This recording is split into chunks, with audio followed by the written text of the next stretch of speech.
WhatsApp everyone, welcome back to the channel. आज आप लोगों को एक डिसोल्यूशन का अंतिम क्वेश्चन कराने वाला हूं, बोर्ड्स में आया हुआ क्वेश्चन और one of the most important question जिसमें मोस्टली सभी कॉन्सेप्ट्स कवर हो जाते हैं। तो इस क्वेश्चन को ध्यान से समझ लेना। जितने क्वेश्चंस मैंने प्रैक्टिस कराए हैं वो कर लेना, सभी कॉन्सेप्ट्स कवर करा दिए हैं। डिसोल्यूशन की एंट्रीज भी मैंने स्टार्टिंग में करा दी, WCR अलग करा दिया, एक्सपेंसेस अलग करा दिया, सारे कॉन्सेप्ट्स कवर अप हो जाते हैं। स्टिल कुछ बचता है तो let me know in comment section, उसको भी दूर कर देंगे। तो ये है डिसोल्यूशन का last part, day 5 of our 60 day strategy. आओ डिसोल्यूशन को खत्म करते हैं, फिर कल से स्टार्ट करेंगे कुछ नया। Let's begin.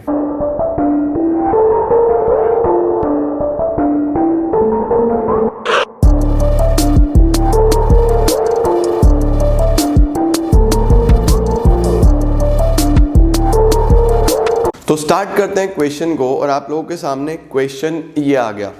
Arnav, Ragini and Dhrupad are sharing profits and losses in the ratio 3:1:1। तीन पार्टनर्स हैं, अर्णव, रागिनी और ध्रुपद। ऑन मार्च 31 वो डिसॉल्व कर रहे हैं और बैलेंस शीट में हमारे पास क्रेडिटर्स हैं। अर्णव के ब्रदर का लोन है। ब्रदर का लोन तो एक नॉर्मल लाइबिलिटी कंसिडर करा जाएगा। अगर लाइबिलिटी में ही पार्टनर का लोन होता तो उसका लोन अकाउंट बनेगा, ये ध्यान रखना। तो लाइबिलिटी में ही चेक कर लो। ये इसके भाई का लोन है तो इसको नॉर्मल लाइबिलिटी ट्रीट करेंगे। उसके बाद ध्रुपद का लोन ये आ गया, देखो ये है पार्टनर का लोन। उसके बाद आता है investment fluctuation fund. Investment fluctuation fund का ट्रीटमेंट याद करो। अगर इन्वेस्टमेंट है तो नॉर्मल लाइबिलिटी की तरह उतार के ट्रीट करो, नहीं है तो डिस्ट्रीब्यूट कर दो पार्टनर्स में। फिर कैपिटल है, फिर bank, debtor, stock, investment, building, P&L का बैलेंस दिया हुआ है जो कि डिस्ट्रीब्यूट हो जाएगा। उसके बाद एसेट्स वर रियलाइज्ड। अर्णव ने अपने ब्रदर का लोन पे करा है, इन्वेस्टमेंट 20% लेस पे जा रहा है, क्रेडिटर्स को 10% कम देना है, बिल्डिंग ऑक्शन हो गई है यानी बिक गई है। उसके बाद 50% ऑफ द स्टॉक रागिनी ले गई है मार्केट प्राइस पे, which was 20% less and the remaining was sold for market price, बाकी बिक गया है। डिसोल्यूशन एक्सपेंसेस आए 8000 के, 3000 बॉन्ड बाय फर्म हो गया और बाकी बॉन्ड बाय पार्टनर हो गया। उसके बाद पेड बाय पार्टनर हो गया सारा का सारा। तो bond by firm, paid by partner, bond by partner, paid by partner, इसका ट्रीटमेंट हमें करना पड़ेगा। तो फिर अब शुरू करते हैं और क्या क्या बनाना पड़ेगा हमें, जल्दी से मेरे साथ साथ आप लोग बना लेंगे। एक तो रियलाइजेशन अकाउंट बना लेते हैं, सबसे इंपॉर्टेंट तो यही होता है हमारा रियलाइजेशन अकाउंट। रियलाइजेशन के जस्ट बाद हमें नीड पड़ेगी पार्टनर्स कैपिटल अकाउंट की। तीन पार्टनर्स हैं इस केस में हमारे पास, अर्णव, रागिनी और ध्रुपद। तो 1, 2 एंड 3 ये हमारे तीन पार्टनर्स हो गए। इधर भी तीन पार्टनर्स ले लेंगे, अर्णव, रागिनी और ध्रुपद, ARD ये हमने तीन पार्टनर्स ले लिए। इसके बाद हम लोगों को एक बैलेंस शीट बनानी पड़ेगी, सॉरी बैंक अकाउंट बनाना पड़ेगा। बैलेंस शीट बनाते बनाते बैलेंस शीट की ही हैबिट हो गई है बिल्कुल। पार्टनर्स का लोन अकाउंट बना लेता हूँ, D का लोन अकाउंट। लो जी, ये D का लोन अकाउंट हो गया। और एक बनाएंगे हम लोग बैंक अकाउंट, एक बना देंगे हम लोग बैंक अकाउंट। ये हमारा बैंक अकाउंट हो गया। तो सबसे पहला स्टेप क्या होता है, एज ऑलवेज बैलेंस शीट को खाली करना है हमने और स्टार्ट करेंगे हम लोग बैलेंसेस के साथ। बैलेंस शीट फ्री करेंगे, स्टार्ट करेंगे बैलेंसेस के साथ। तो चलो सबसे पहले कैपिटल के balances, by balance brought down. Check करो जल्दी से, बैलेंसेस आपको गिवन थे 275, 2 लाख। सबसे पहले 275, फिर है 2 लाख और 170। ओपनिंग बैलेंस जो लाइबिलिटी में दिया हुआ है वो इधर आ गया। Bank balance, to balance brought down. Opening balance कितना गिवन है बैंक का, 50,000। ये बैंक बैलेंस ले लिया। अब हमें क्या करना है, बाकी नॉर्मल सारी की सारी बैलेंस शीट फ्री करनी है। सबसे पहले क्रेडिटर्स है, फिर अर्णव के ब्रदर का लोन है तो बाय क्रेडिटर इधर आ गया। लाइबिलिटी इधर थी तो इधर से इधर आ रही है। बाय एज ब्रदर लोन, ए का ब्रदर का लोन लिख दूंगा मैं यहाँ पे। उसके बाद ध्रुपद का लोन, D का लोन, उसका लोन है तो इधर आएगा bye balance brought down. Partner है और लाइबिलिटी में भी है तो इसका लोन अकाउंट बना दूंगा 1 लाख। इसके बाद इन्वेस्टमेंट फ्लक्चुएशन फंड, क्योंकि इन्वेस्टमेंट है तो वो भी इधर ही आ जाएगा बाय इन्वेस्टमेंट फ्लक्चुएशन फंड। और उसके बाद कैपिटल, चलो अमाउंट लिख देता हूँ 60, 95, 60,000 के क्रेडिटर हैं, 95 का A के ब्रदर का लोन है। उसके बाद हमारे पास इन्वेस्टमेंट फ्लक्चुएशन फंड गिवन है 50,000। 50,000 का इन्वेस्टमेंट फ्लक्चुएशन फंड है। एसेट्स के नाम पे बैंक में लिख चुका हूं डेटर 170 टू डेटर 1,70,000। फिर प्रोविजन गिवन है उसको इधर ही ले आते हैं by provision for doubtful debts. Provision कितना है 20,000 का हमने प्रोविजन ले लिया। प्रोविजन के बाद है मेरे पास स्टॉक, इन्वेस्टमेंट, बिल्डिंग और P&L। तो stock, investment, building, profit and loss का बैलेंस आपका डिस्ट्रीब्यूट हो जाएगा। अनडिस्ट्रीब्यूटेड लॉसेस हैं, डिस्ट्रीब्यूट कर दो टू P&L, इधर डिस्ट्रीब्यूट कर देंगे। स्टॉक कितने का है 150, 250, 3 लाख, 150, 250, 3 लाख। P&L को हम जस्ट इधर डिस्ट्रीब्यूट कर देंगे ओल्ड रेशो में। ओल्ड क्या एक ही रेशो होता है इसमें, तो 50,000 को आपको डिस्ट्रीब्यूट कर देना है 311 में। तो 311 में 30,000, 10,000, 10,000। लो जी, ये हो गया हमारे पास डिस्ट्रीब्यूशन। हो गया बैलेंस शीट बिल्कुल खाली। यही पहला स्टेप होता है, बैलेंस शीट खाली करो। अब क्या होगा, अब सेटलमेंट करते हैं। एसेट्स इधर बिकेंगे, लायबिलिटीज इधर पे होंगी। चलो, फर्स्ट पॉइंट में लिखा हुआ है अर्नव एग्रीड टू पे हिज ब्रदर लोन। अर्नव ने कहा मेरे भाई का लोन मैं पे करूंगा। अर्नव के भाई का लोन ये है। अगर फर्म से पे होता तो टू बैंक, अर्नव पे कर रहा है तो to Arnav's account, to Arnav's capital account. इसके भाई का लोन ये पे कर रहा है 95,000 अर्नव। ये सेटल हो गया।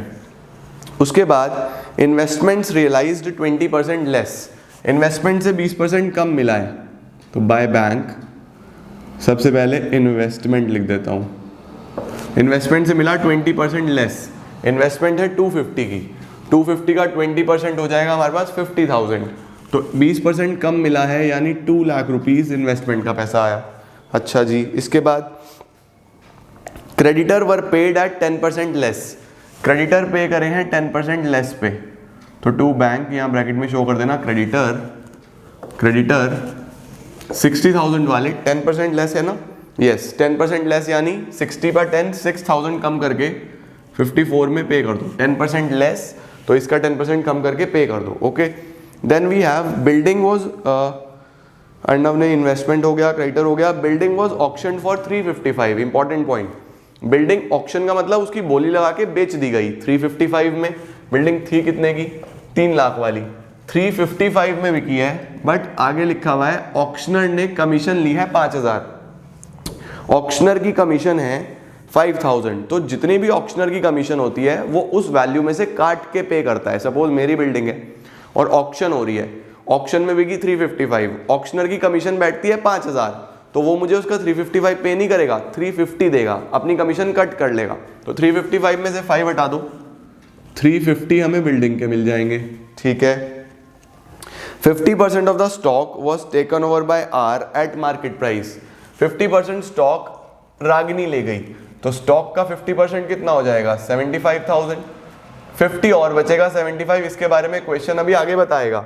तो सबसे पहले जो 50 है, ये वाला 75, ये रागिनी ले गई, तो हम इसको बाय आर के अकाउंट से लिख देंगे कितना, मार्केट प्राइस पे, इसी वैल्यू पे 75,000 पे, और नहीं मार्केट प्राइस पे which was 20% less than the book value. Market price 20% less था। ओके, तो 75,000 में से इसका 20% कम कर दो, यानी कि 15,000 कम कर दो, तो 60 में ये लेके गई है। 75 बुक वैल्यू थी और 20% लेस यानी 15% माइनस करके 60 में ले गई। Further remaining stock was sold at market price. बचा हुआ भी मार्केट प्राइस पे ही बिक गया, तो वो भी हमारे पास बिक गया है, तो फर्म के पास पैसा आ जाएगा। तो बाय बैंक से लिखूंगा स्टॉक, ये भी मार्केट प्राइस पे बिका है जो कि 20% कम है, तो 75% का 20% कम, ये भी 50,000 में सेल हो जाएगा। 20% लेस का मतलब ये भी 50 में ही सेल हुआ है। इसके बाद 20%, 75 का 20% हमारे पास बैठेगा 15,000, तो 60 में ही जाएगा। यस, ये भी 60 में, ये भी 60 में। डिफरेंस क्या है, एक पार्टनर लेके गया और एक नॉर्मली सेल आउट हुआ है। देन डिसोल्यूशन एक्सपेंसेस वर 8,000। अब इंपॉर्टेंट बात समझो, एक्सपेंसेस 8,000 के आए, तो एक्सपेंसेस मेरे पास 8,000 के आए हैं। आगे क्या लिखा हुआ है, were born 3,000 were born by firm, balance bye D. Born by firm 3000, partner D 5000। देखो ये बॉर्न बाय फर्म 3000 है और ये बॉर्न बाय पार्टनर है 5000, ऐसा लिखा हुआ था। The expenses were paid by him, पे करे हैं पार्टनर ने, पेड बाय पार्टनर, दोनों ही पेड बाय पार्टनर है, पेड बाय पार्टनर। तो ये तो बॉर्न बाय पार्टनर थे और पेड बाय पार्टनर थे।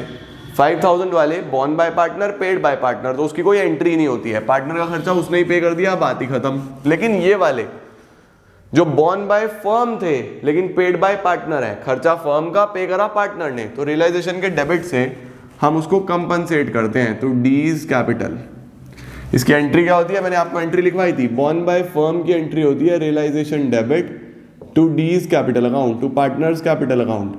तो रियलाइजेशन के डेबिट में आएगा ना ये 3000 रुपीज, तो डी के रियलाइजेशन के डेबिट में 3000 रुपीज ये आ गया।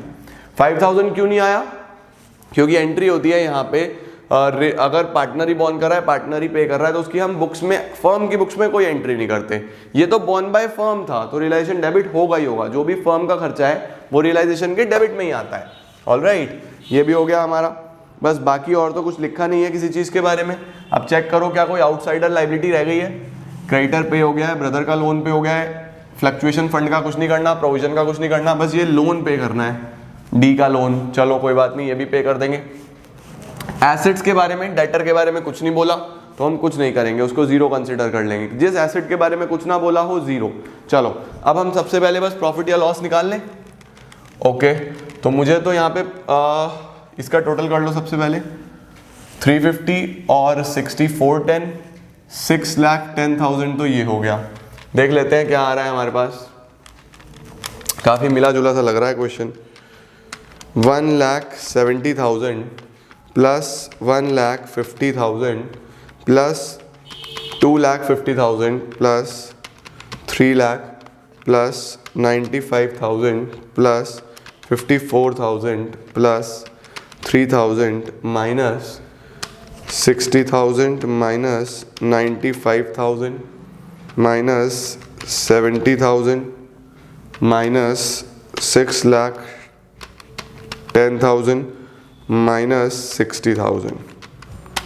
127 का हमारे पास ये बेसिकली क्या आ जाता है, इधर हमारे पास बैलेंस आ रहा है, तो ये है loss by loss transfer to A R and D. 1,27,000 rupees का लॉस आ रहा है। इस टोटल में से ये सब माइनस करके 127 का लॉस आ रहा है। तो हमारे पास 127 को हमने डिस्ट्रीब्यूट कर देना है 3:1:1 में, तो इंटू 3/5, 76,200, 127 इंटू 1/5, 25,400 और ये भी 25,400। ये हमारा लॉस डिस्ट्रीब्यूट हो गया।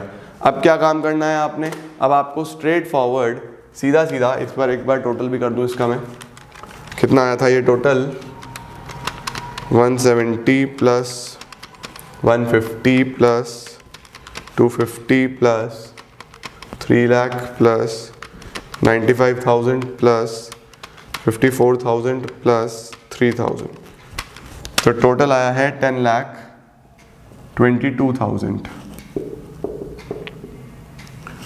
10,22,000। अब क्या करना है आप लोगों को, अब बस ट्रांसफ़र करना है जितनी भी चीज़ें ट्रांसफ़र होनी है। तो देखो यहाँ तक तो हमारा पहला स्टेप था इनिशियल बैलेंसेस।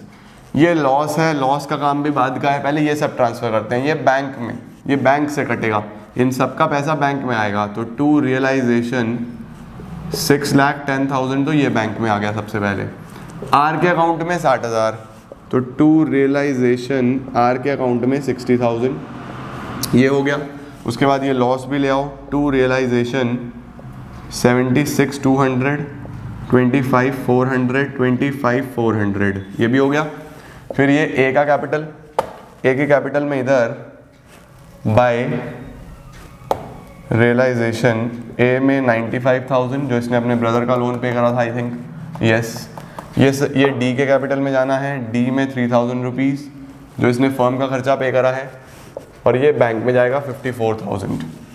Bye realisation 54,000। एक ये 1 लाख रुपीज़ ये भी पे कर दो बैंक से, to bank 1 lakh rupees, question कुछ नहीं बोलता तो ये पे कर देते हैं बाय डी का लोन, 1 लाख का हमने ये पे कर दिया।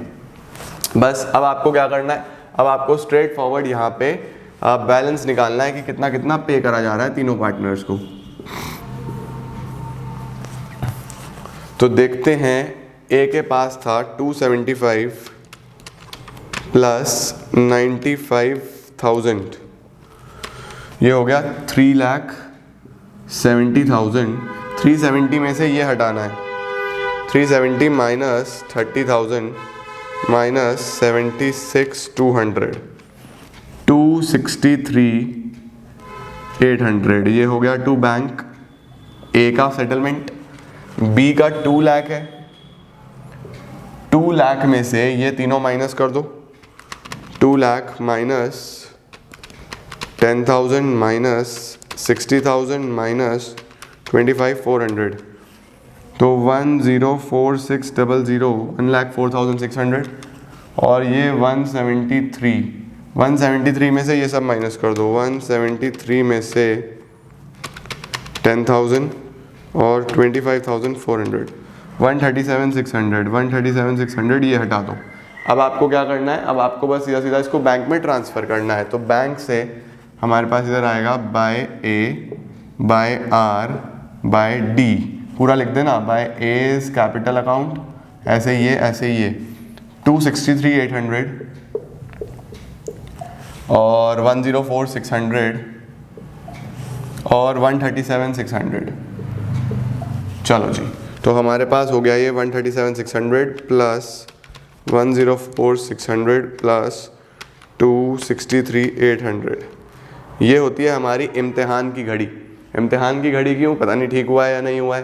प्लस 1 लाख प्लस 54,000, तो ये आ रहा है 6,60,000, ये आ रहा है 6,60,000, और ये है 610 और 50, 6,60,000।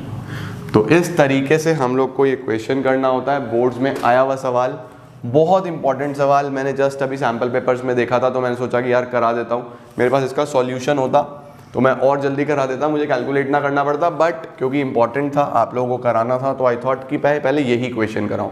इसी तरीके का बोर्ड में क्वेश्चन आता है और मैं पूरी उम्मीद कर रहा हूँ आपको क्लियर हो गया होगा। तो बस यही सब डिसोल्यूशन में आपको प्रैक्टिस करनी है। जर्नल एंट्रीज जो मैंने शुरू में लिखवा दी थी उनकी प्रैक्टिस कर लेना, एग्जाम में जर्नल एंट्रीज के चांसेस हाई हैं, अच्छे से कर लेना, और बड़े क्वेश्चंस तो ये हो ही गए।